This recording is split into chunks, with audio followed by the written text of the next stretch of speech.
ನಮಸ್ಕಾರ ವೀಕ್ಷಕರೇ, ಶ್ರೀಗರಿ ವಾರ್ತೆಗರಿಗೆ ಸ್ವಾಗತ. ದಿನಾಂಕ ಜುಲೈ 15, 2026ರಂದು ಮೈಸೂರಿನಲ್ಲಿ ಆಷಾಢ ಮಾಸದ ಪೂಜಾ ಮಹೋತ್ಸವದ ಹಿನ್ನೆಲೆಯಲ್ಲಿ ಸರ್ ಎಂ ವಿಶ್ವೇಶ್ವರಯ್ಯ ನಲ್ಲಿ ಮತ್ತು ಒಳಚರಂಡಿ ಕಾರ್ಮಿಕರ ಕ್ಷೇಮಾಭಿವೃದ್ಧಿ ಸಂಘದ ವತಿಯಿಂದ ಸದಸ್ಯರು ಚಾಮುಂಡಿ ಬೆಟ್ಟದ ಮೆಟ್ಟಿಲುಗಳನ್ನು ಸ್ವಚ್ಛಗೊಳಿಸಿದರು. ವಿಧಾನ ಪರಿಷತ್ ಸದಸ್ಯರಾದ ರಘು ಕೌಟಿಲ್ಯರವರು ಈ ಸ್ವಚ್ಛತಾ ಕಾರ್ಯಕ್ರಮಕ್ಕೆ ಚಾಲನೆ ನೀಡಿದರು. ನೂರಾರು ಮಂದಿ ಸ್ವಚ್ಛತಾ ಕಾರ್ಯಕ್ರಮದಲ್ಲಿ ಅಧ್ಯಕ್ಷರು ಎಸ್ ಮಹೇಶ್, ಎಂಎಸ್ ಸುರೇಶ್ ಕುಮಾರ್, ಉಪಾಧ್ಯಕ್ಷರು ಯೋಗೇಶ್, ಕಾರ್ಯದರ್ಶಿ ಎಂ ಪ್ರಕಾಶ್, ಜಂಟಿ ಕಾರ್ಯದರ್ಶಿ ಎಂ ರವಿಕುಮಾರ್ ಖಜಾಂಚಿ, ಚಂದ್ರೇಗೌಡ ಕುಮಾರ್ ಸಂಘದ ಸದಸ್ಯರು ಉಪಸ್ಥಿತರಿದ್ದರು. ವಿಶ್ವೇಶ್ವರಯ್ಯನವರ ಹೆಸರಿನಲ್ಲಿ ನಲ್ಲಿ ಮತ್ತು ಒಳಚರಂಡಿ ಕಾರ್ಮಿಕರ ಕ್ಷೇಮಾಭಿವೃದ್ಧಿ ಸಂಘ ಇವತ್ತು ಸ್ವಚ್ಛತಾ ಕಾರ್ಯಕ್ರಮವನ್ನು ಹಮ್ಮಿಕೊಳ್ಳುವ ಮೂಲಕ ತಮ್ಮ ಶ್ರಮದಾನ ಕೇವಲ ಬದುಕುವುದಕ್ಕಷ್ಟೇ ಅಲ್ಲ, ಈ ನಗರವನ್ನು ಮತ್ತು ಈ ಪರಿಸರವನ್ನು ಉಳಿಸಲಿಕ್ಕಾಗಿ ಸ್ವಚ್ಛತೆಯನ್ನು ಕಾಪಾಡುವಂಥ ಸಂದೇಶ ಕೊಡುವಂಥ ರಚನಾತ್ಮಕ ಕಾರ್ಯಕ್ರಮಗಳನ್ನು ಹಮ್ಮಿಕೊಳ್ಳುವಂಥ ಒಂದು ಉದ್ದೇಶ ಕೂಡ ಆಗಿದೆ ಅಂತಕ್ಕಂಥದ್ದು ಬಹುಶಃ ಅನೇಕ ಕಾರ್ಮಿಕ ಸಂಘಟನೆಗಳಿಗೆ ಅತ್ಯಂತ ಒಂದು ಮಾದರಿಯಾದಂತಹ ಸಂಘ ಇದಾಗಿದೆ ಅಂತಕ್ಕಂಥದ್ದು ಕೇಳಿ ನನಗೆ ಅತ್ಯಂತ ರೋಮಾಂಚನ ಆಯಿತು, ತುಂಬ ಸಂತೋಷ ಆಯಿತು. ವೃತ್ತಿ ಬದುಕೂ ಬೇಕು, ಸಮಾಜ ಉಳಿಸುವಂತಹ ಕಾಳಜಿಯೂ ಬೇಕು.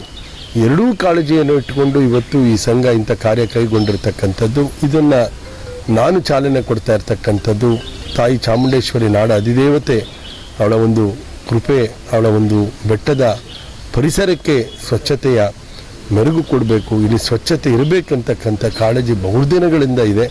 ಇದನ್ನು ವಿವಿಧ ಸಂಘ ಸಂಸ್ಥೆಗಳು ಈ ಪರಿಯಾಗಿ ಇದನ್ನು ಕೈಗೊಳ್ತಾ ಇರತಕ್ಕಂಥದ್ದು ಅತ್ಯಂತ ಮಾದರಿ. ಇತರ ಸಂಘಗಳು ಕೂಡ ಇದರಿಂದ ಪ್ರೇರಣೆ ಆಗಲಿ, ಸಾಮಾಜಿಕ ಸಂಘಟನೆಗಳ ಬದ್ಧತೆ ಇದಾಗಲಿ ಅಂತ ನಾನು ಹಾರೈಸ್ತೇನೆ. ಬಹುಶಃ ನಾಲ್ವಡಿ ಪ್ರಭುಗಳು ಈ ನೆಲದಲ್ಲಿ ಹುಟ್ಟಿದೆ. ಯಾಕೆ ಎಷ್ಟೋ ಜನ್ಮಗಳಲ್ಲಿ ಪುಣ್ಯ ಮಾಡಿದರೆ ಒಂದು 4 ಕಾಣೆ ಪುಣ್ಯ ಮಾಡಿದರೆ ಮೈಸೂರಿನಲ್ಲಿ ಹುಡ್ತಾರಂತೆ. ಯಾಕೆಂದರೆ ಇಡೀ ಭಾರತದ ಇತಿಹಾಸದಲ್ಲಿ ಒಂದು ಮನೆತನ ಇವತ್ತಿಗೂ ತನ್ನ ಗೌರವವನ್ನು ಉಳಿಸಿಕೊಂಡು ಒಂದು ಗೌರವವನ್ನು ಪ್ರಜಾಪ್ರೀತಿಯನ್ನು ಪಡೆದಿದೆ ಅಂತ ಹೇಳಿದರೆ ಮೈಸೂರು ರಾಜಮನೆತನಕ್ಕೆ ಇದ್ದಂಥ ಒಂದು ಜನಕಾಳಜಿ, ಪ್ರಜಾ ಕಾಳಜಿ, ನಾಡನ್ನು ಕಟ್ಟುವಂಥ ಒಂದು ಬದ್ಧತೆ. ಅಂಥ ಬದ್ಧತೆ ಮೆರೆದ ರಾಜಮಹಾರಾಜರುಗಳಲ್ಲಿ ನಾಲ್ವಡಿ ಕೃಷ್ಣರಾಜ ಒಡೆಯರ್ ಅತ್ಯಂತ ಮಾದರಿ, ಅತ್ಯಂತ ಶ್ರೇಷ್ಠ. ಬಹುಶಃ ನಾವು ಶ್ರೀರಾಮನನ್ನು ಪುಟದಲ್ಲಿ ನೋಡಿದ್ದೇವೆ, ರಂಗಭೂಮಿ ಮೇಲೆ ನೋಡಿದ್ದೀವಿ, ಚಲನಚಿತ್ರಗಳಲ್ಲಿ ನೋಡಿದ್ದೀವಿ. ಅದರ ಕಲ್ಪನೆಯ ರಾಮ, ಅದರ ನಿಜವಾದ ರಾಮನನ್ನು ನಮ್ಮ ಪೂರ್ವಿಕರು ನೋಡಿದ್ದಾರೆ. ಆ ನಿಜವಾದ ರಾಮ ಯಾರು ಅಂದರೆ ನಾಲ್ವಡಿ ಕೃಷ್ಣರಾಜ ಒಡೆಯರ್ರವರು. ಯಾಕೆಂದರೆ ರಾಮರಾಜ್ಯದ ಕಲ್ಪನೆಯನ್ನು ಅಕ್ಷರಶಃ ಕಲ್ಪಿಸಿ ರಾಮರಾಜ್ಯದ ಕಲ್ಪನೆಯನ್ನು ಮೀರಿ ಮೈಸೂರು ಸಂಸ್ಥಾನವನ್ನು ಕಟ್ಟಿದರು. ನಾಲ್ವಡಿಯವರು ಏನು ಕೊಡಲಿಲ್ಲ. ನಾಲ್ವಡಿಯವರ ಕಾಲದಲ್ಲಿ ಅವರ ತಾಯಿ ಶ್ರೀಮತಿ ವಾಣಿವಿಲಾಸ ಸನ್ನಿಧಿಯವರ ಕಾಲದಲ್ಲಿ ಏನು ಕೊಡಲಿಲ್ಲ, ಏನು ಆಗಲಿಲ್ಲ ಅಂದರೆ ಇವತ್ತಿಗೂ ಅವರು ಕೊಟ್ಟ ಕೊಡುಗೆಗಳನ್ನು ಹೊಸ ಸ್ವಾತಂತ್ರ್ಯ ನಂತರದಲ್ಲಿ ನಾವು ಕೊಡಲಿಕ್ಕೆ ಆಗಲಿಲ್ಲ ಅಂದರೆ ಅವರು ಎಷ್ಟು ಶತಮಾನಗಳು ಕಳೆದರು. ಬಹುಶಃ ಈ ಯುಗದವರೆಗೂ ಯುಗದಲ್ಲೂ ಕೂಡ ನೆನಪಿಸುವಂಥ ಒಂದು ವ್ಯಕ್ತಿತ್ವ, ಕೊಡುಗೆಯನ್ನು ನಾಲ್ವಡಿ ಪ್ರಭುಗಳು ಮತ್ತು ರಾಜಮನೆತನ ಕೊಟ್ಟಿದೆ. ಅದು ಯಾವಾಗಲೂ ಸ್ಮರಣೀಯರು. ನಮಗೆ ಉಪಕಾರ ಸ್ಮರಣೆ ಇರಬೇಕು. ಆ ಉಪಕಾರ ಸ್ಮರಣೆ ಎಷ್ಟೋ ಜನರ ಜಯಂತಿ ಮಾಡ್ತೇವೆ, ಅದರ ನಾಲ್ವಡಿಯವರಂಥ ಒಂದು ಜಯಂತಿ ಮಾಡುವುದರಿಂದ ಇಡೀ ಮೈಸೂರಿಗರಿಗೆ ಒಂದು ಉಪಕಾರ ಸ್ಮರಣೆಯನ್ನು ಮಾಡಿದಂಗೆ ಆಗುತ್ತೆ. ಬಹುಶಃ ಇವತ್ತು ಸಂಘ ಅವರ ಜಯಂತಿಯ ಹೆಸರಿನಲ್ಲಿ ಈ ಒಂದು ಕಾರ್ಯವನ್ನು ಕೈಗೊಂಡಿರ್ತಕ್ಕಂಥದ್ದು. ಸರ್ ಎಂ ವಿಶ್ವೇಶ್ವರಯ್ಯನವರು ಕೂಡ ಈ ವಿಭಾಗಕ್ಕೆ, ಈ ಒಂದು ಮೈಸೂರು ಸಂಸ್ಥಾನಕ್ಕೆ ಬರಬೇಕಾದ್ರೆ ನಾಲ್ವಡಿಯವರ ಒತ್ತಾಸೆ, ಅಂದಿನ ದಿವಾನರಾದಂಥ ಆನಂದರಾಯರು ಮತ್ತು ಮಾಧವರಾಯರು ವಿಶೇಷ ಒತ್ತನ್ನು ಕೊಟ್ಟು ನಮ್ಮ ವಿಶ್ವೇಶ್ವರಯ್ಯನವ್ರನ್ನ ಕರೆತಾ ಇರ್ತಾರೆ. ಅವರು ಬಂದ ನಂತರ ಈ ಒಂದು KRS ಅಣೆಕಟ್ಟು ಕಟ್ಟಲಿಕ್ಕೆ ಬಹುದೊಡ್ಡ ಚಾಲೆಂಜ್ ಸಿಗ್ತದೆ. ಅವರು ಬರಬೇಕಾದ್ರೇ ಹೇಳ್ತಾರೆ, ಒಂದು ಕಂಡೀಷನ್ ಹಾಕ್ತಾರೆ, ನಾನು ಸುಮ್ಮನೆ ಇಂಜಿನಿಯರ್ ಆಗಿ ಬರಲಿಕ್ಕೆ ತಯಾರಾಗಿಲ್ಲ, ನನ್ನ ಬುದ್ಧಿಮತ್ತೆಗೆ, ನನ್ನ ಯೋಚನೆಗೆ, ನನ್ನ ಕ್ರಿಯಾಶೀಲತೆಗೆ ಪೂರಕವಾದ ಯೋಜನೆಗಳನ್ನು ಮಾಡುವಂಥ ಸಂಸ್ಥಾನ ಆಗಿದ್ರೆ ಬರ್ತೀನಿ ಅಂದರೆ. ಯಾಕೆಂದರೆ ಸರ್ ಎಂ ವಿಶ್ವೇಶ್ವರಯ್ಯನವರು ಮೈಸೂರು ಸಂಸ್ಥಾನವಾಗಿದ್ದಂಥ ಕೋಲಾರದ ಅಂದರೆ ಇವತ್ತಿನ ಚಿಕ್ಕಬಳ್ಳಾಪುರದ ಮುದ್ದೇನಹಳ್ಳಿಯಲ್ಲಿ ಹುಟ್ಟಿರೋದ್ರಿಂದ ಅವರು ಈ ನೆಲದ ಮಗ ಆಗಿರ್ತಾರೆ. ತಾಯಿ ನೆಲಕ್ಕೆ ಸೇವೆ ಮಾಡೋಕ್ಕೆ ಬನ್ನಿ ಅಂತ ಹೇಳ್ತಾರೆ.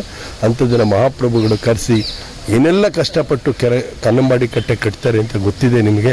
ಆ ಕನ್ನಂಬಾಡಿ ಕಟ್ಟೆ ಕಟ್ಟುವಲ್ಲಿ, ನೀಲಿನಕ್ಷೆ ತಯಾರಿಸುವಲ್ಲಿ, ಬ್ರಿಟಿಷ್ ಆಧಿಪತ್ಯದಲ್ಲಿ ಅನುಮತಿಯನ್ನು ಪಡೆಯುವಲ್ಲಿ ವಿಶ್ವೇಶ್ವರಯ್ಯನವರು ವಿಶೇಷ ಆಸ್ತಿ ವಹಿಸಿದರೆ ಆ ಕನ್ನಂಬಾಡಿ ಕಟ್ಟೆ ಕಟ್ಟಲಿಕ್ಕೆ ಬೇಕಾದಂತಹ ಆರ್ಥಿಕ ಸ್ಥಿತಿ ರಾಜ್ಯದಲ್ಲಿ ಇಲ್ಲದೇ ಇದ್ದಾಗ ತಮ್ಮ ತಾಯಿ, ತಮ್ಮ ಹೆಂಡತಿ ತವರಿನಿಂದ ತಂದಂಥ ಒಡವೆಗಳನ್ನು, ಅರಮನೆಯ ಒಡವೆಗಳನ್ನು, ಸ್ವಂತ ಒಡವೆಗಳನ್ನು ಬೊಂಬಾಯಿಯಲ್ಲಿ ಮಾರಾಟ ಮಾಡಿ ನನ್ನ ಜನ ಸಸ್ಯ ಸಮೃದ್ಧಿ, ಧಾನ್ಯ ಸಮೃದ್ಧಿಯಿಂದ ಈ ನಾಡು ಕಂಗೊಳಿಸಬೇಕು, ಈ ನಾಡು ಉಳಿಬೇಕು, ಈ ನೆಲದ ಮಕ್ಕಳು ಹಸುವಿನಿಂದ ಬಾಧೆ ಇರಬಾರ್ದು, ಕುಡಿಯೋ ನೀರಿಗೆ ತೊಂದರೆ ಆಗಬಾರ್ದು, ಒಳ್ಳೆಯ ಹೊರಚರಂಡಿ ಇರಬೇಕು, ಇಂಥ ಅನೇಕ ಯೋಜನೆಗಳನ್ನು ತಮ್ಮ ಮನಸ್ಸಿನಲ್ಲಿಟ್ಟುಕೊಂಡು ತ್ಯಾಗ ಮೆರೆದಂಥ, ಜನರಿಗಾಗಿ ಕೊಡುಗೆ ಕೊಟ್ಟಂಥ, ಬಹುಶಃ ಇಡೀ ವಿಶ್ವದಲ್ಲೇ ಮಾದರಿಯಾದಂಥ ಒಬ್ಬ ರಾಜನನ್ನು ಕಂಡಿದ್ದರೆ ಅದು ನಾಲ್ವಡಿ ಕೃಷ್ಣರಾಜ ಒಡೆಯರ್ ಅಂತ ಹೇಳಲಿಕ್ಕೆ ರೋಮಾಂಚನ ಆಗ್ತದೆ.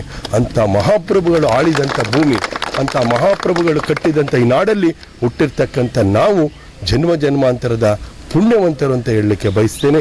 ಇವತ್ತು ಅವರ ಜಯಂತಿ ಹೆಸರಿನಲ್ಲಿ ಈ ಸ್ವಚ್ಛತಾ ಕಾರ್ಯಕ್ರಮ ನಡೀತಾ ಇರ್ತಕ್ಕಂಥದ್ದು ಅರ್ಥಪೂರ್ಣವಾಗಿದೆ. ಈ ಚಾಮುಂಡಿ ಬೆಟ್ಟವನ್ನು ಉಳಿಸ್ಕೊಳ್ಳೋಣ, ಮೈಸೂರು ಉಳಿಸ್ಕೊಳ್ಳೋಣ. ನಾವೇನು ಅಭಿವೃದ್ಧಿ ಮಾಡೋಕ್ಕಾಗುತ್ತೋ ಗೊತ್ತಿಲ್ಲ. ಆ ಮಹಾರಾಜರು ಕೊಟ್ಟಂಥ ಕೊಡುಗೆಗಳನ್ನು ಉಳಿಸೋದಕ್ಕೆ ಇಲ್ಲಿ ಸೇರಿರ್ತಕ್ಕಂಥ ಪ್ರತಿಯೊಬ್ಬ ನಾಗರಿಕರು ನಮ್ಮ ಜವಾಬ್ದಾರಿಯಾಗಿದೆ. ಅರಮನೆಯ ಕಟ್ಟಡಗಳು, ಪಾರಂಪರಿಕ ಕಟ್ಟಡಗಳೆಲ್ಲ ಅಸ್ಥಿರವಾಗಿದೆ. ಇವತ್ತು ಅದೆಲ್ಲ ಉಳಿಸುವಂಥ ಕೆಲಸ ಮಾಡೋಣ ಅಂತೇಳಿ ನಿಮ್ಮೊಂದಿಗೆ ನಾನು ಇದ್ದೇನೆ.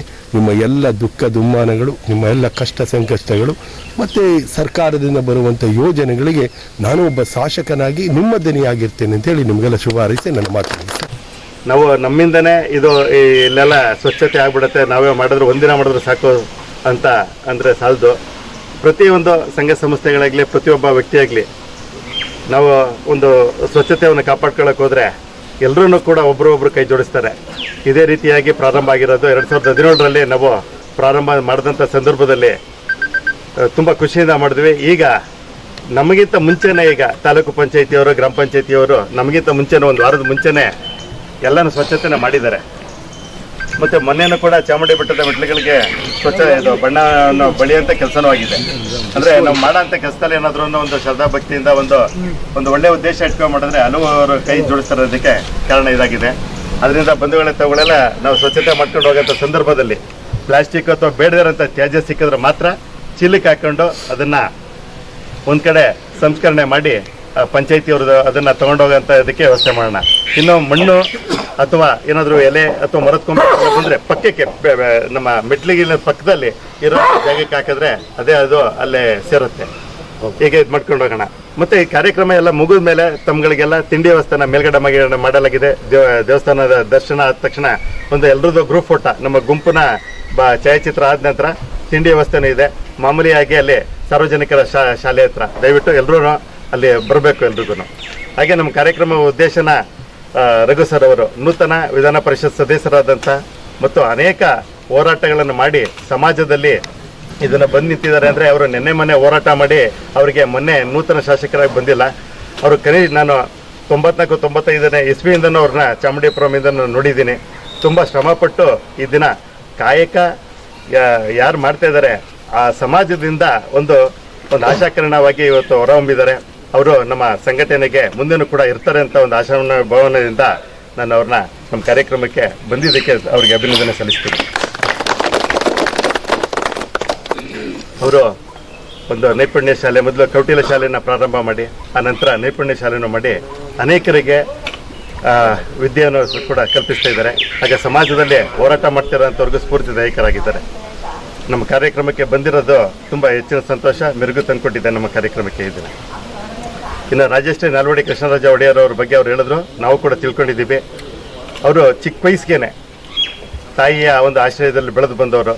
ಈ ದಿನ ಅವರು ಮಾಡಿರೋಂಥದ್ದು ಸ್ಥಾಪನೆಯನ್ನು ಯಾವ ಸರ್ಕಾರಗಳನ್ನು ಕೂಡ ಯಾರೂ ಮಾಡೋಕ್ಕಾಗಲ್ಲ. ಅದನ್ನ ಸಂಸ್ಕರಣೆ ಮಾಡಿಕೊಂಡು ಅವ್ರನ್ನೆಲ್ಲ ನಾವೊಂದು ಕಾಪಾಡಿಕೊಂಡು ಬರೀ ಅವ್ರು ಕಟ್ಟಿರೋದಕ್ಕೆ ಸುಣ್ಣ ಬಣ್ಣ ಬಳಿಯೋದಕ್ಕೆ ಅವ್ರು ಏನು ಮಾಡಿದ್ರು ಅದು 10 ಪಟ್ಟು ಆಗ್ತಿದೆ. ಒಂದು ಗಂಗೋತ್ರಿಯಲ್ಲಿ ನೋಡಿದ್ವಿ, ಅವರು ಕಡಿಸಿದಂಥ ಸಂದರ್ಭದಲ್ಲಿ 4 ಲಕ್ಷ ರೂಪಾಯಿ ಆಗಿದ್ದು, ಈಗ ನವೀಕರಣಕ್ಕೆ 4 ಕೋಟಿ ಆಗಿದೆ ಅಂತ ಅಂದ್ಬಿಟ್ಟು ಕಳೆದ ವರ್ಷ ನೋಡಿದ್ವಿ. ಈ ಥರ ಅದನ್ನೇ ಇವಾಗ ಏನಾದರೂ ನವೀಕರಣ ಮಾಡೋದಾಗಲಿ ಅಥವಾ ಹೊಸ ಕಟ್ಟೋದಕ್ಕೆ ಹೋದರೆ ಕೋಟಿ ರೂಪಾಯಿ ದುಡ್ಡು ಬೇಕಾಗತ್ತೆ. ಆ ಥರದಲ್ಲಿ ಅವರು ಎಲ್ಲವನ್ನೂ ಕೊಟ್ಟಿದ್ದಾರೆ ನಮಗೆ. ಮತ್ತು ನಮಗೆ ಚಾಮುಂಡಿ ಬೆಟ್ಟ ಅನ್ನಂತ ಹೇಳೋದು ಬರೀ ಒಂದು ನಮಗೆ ಒಂದು ಏನೋ ಒಂದು ಧಾರ್ಮಿಕ ಕ್ಷೇತ್ರ ಅಲ್ಲ, ನಮ್ಮ ಮೈಸೂರಿಗೆ ಒಂದು ಹೇಗೆ ನಮ್ಮ ದೇವಸ್ಥಾನಕ್ಕೆ ಒಂದು ಗೋಪುರ ಕೆಲಸ ಇರುತ್ತೆ, ಹಾಗೆ ನಮ್ಮ ಮೈಸೂರಿಗೆ, ನಮ್ಮ ಕರ್ನಾಟಕಕ್ಕೆ, ನಮ್ಮ ದೇಶಕ್ಕೆ ಒಂದು ಗೋಪುರ ಇದ್ದಂಗೆ. ನಮ್ಮ ರಾಜಶೇಖರ್ ಕೋಟಿ ಸರ್ ಅವರು ಕೂಡ ಅನೇಕ ವಿಷಯಗಳನ್ನು ಸಂದರ್ಭ ತಿಳಿಸಿದರು. ಮತ್ತು ಇದು ನಮ್ಮ ಮೈಸೂರಿಗೆ ಮಳೆನೂ ಕೂಡ ಕೊಡೋ ಅಂಥದ್ದು ಮಳೆ ಬರೋದಕ್ಕೂ ಕಾರಣ ಆಗಿದೆ. ಇಂಥ ಸಂದರ್ಭದಲ್ಲಿ ಅನೇಕರು ರಾಜ್ಯ, ಜಿಲ್ಲೆಯಿಂದ ಹಿಡಿದು ರಾಜ್ಯ, ದೇಶ ವಿದೇಶಗಳಿಂದ ಬರ್ತಾರೆ.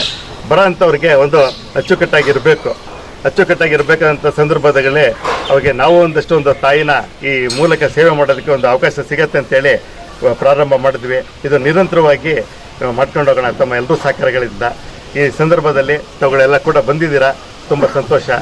ಹೀಗೆ ಹಲವು ವಿಚಾರಗಳನ್ನ ಕೂಡ ರಘು ಸರ್ ಅವರು ತಿಳಿಸ್ಕೊಟ್ಟಿದ್ದಾರೆ. ಎಲ್ರಿಗೂ ಈ ಕಾರ್ಯಕ್ರಮಕ್ಕೆ ಬಂದಿದ್ದೀರಾ. ಕಾರ್ಯಕ್ರಮವನ್ನು ಸ್ವಚ್ಛತೆಯನ್ನು ಅಚ್ಚುಕಟ್ಟಾಗಿ ಮಾಡಿ, ಮೆಟ್ಲು ಮುಖಾಂತರ ಜೊತೆಗೆ ಮೇಲೆ ಸುತ್ತ ದೇವಸ್ಥಾನ ಸುತ್ತ ಆಗಲಿ ಅಥವಾ ಹೋಗೋಂಥ ಸಂದರ್ಭಗಳಲ್ಲಿ ಅಲ್ಲೂ ಪ್ಲಾಸ್ಟಿಕ್ ಇದ್ರದ್ದೆಲ್ಲ ಇದೆ, ಅದನ್ನೆಲ್ಲ ಸ್ವಚ್ಛತೆ ಮಾಡಿಕೊಂಡು ನಮ್ಮ ಕಾರ್ಯಕ್ರಮನ ಯಶಸ್ವಿ ಮಾಡುವ. ತಾವೆಲ್ಲ ಬಂದಿದ್ದಕ್ಕೆ ತುಂಬ ಸಂತೋಷ. ನನಗೆ ಮಾತನಾಡೋಕ್ಕೆ ಈ ಸಂದರ್ಭದಲ್ಲಿ ಅವಕಾಶ ಮಾಡಿಕೊಟ್ಟ ತಮ್ಮೆಲ್ಲರಿಗೂ ಧನ್ಯವಾದಗಳು. ಮತ್ತೆ ಮುಂದಿನ ವಾರ್ತೆಗರಿಯಲ್ಲಿ ಭೇಟಿಯಾಗೋಣ. ಶ್ರೀಗರಿ, ನಿಮ್ಮ ಮನದಾಳದ ಗರಿ.